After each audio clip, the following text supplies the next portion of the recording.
Proposition. Chaque année, des milliers de touristes visitent la Casbah d'Alger. Dans cette phrase, il y a un seul verbe conjugué. C'est une phrase simple. Dans n'importe quelle phrase, le nombre de propositions, où il y a autant de propositions que de verbes conjugués.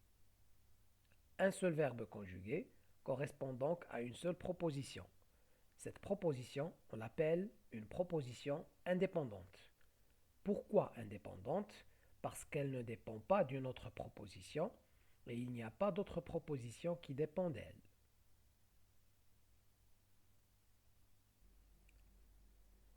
La phrase complexe.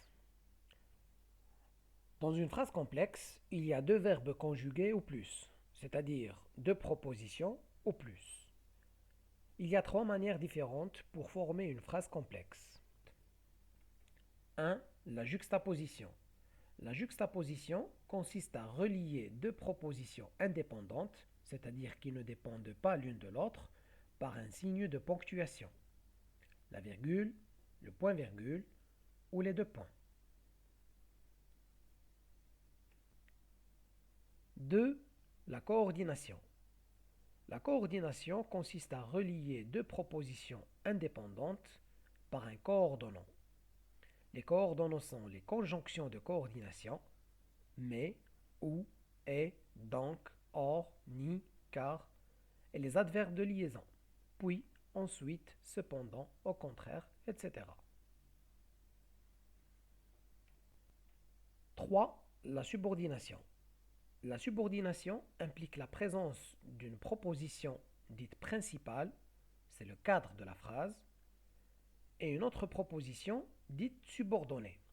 Cette proposition dépend de la première, donc elle n'a pas de sens sans la première.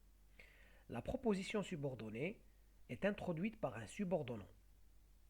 Une conjonction de subordination, que, parce que, quand, afin que, bien que, de sorte que, etc. Ou un pronom relatif, qui, que, dont, où, lequel, duquel, etc. Je vous rappelle que la leçon des propositions aura un impact considérable sur la compréhension des leçons de la proposition subordonnée complétive et la proposition subordonnée relative, ainsi que les leçons des rapports logiques. N'oubliez pas de vous abonner.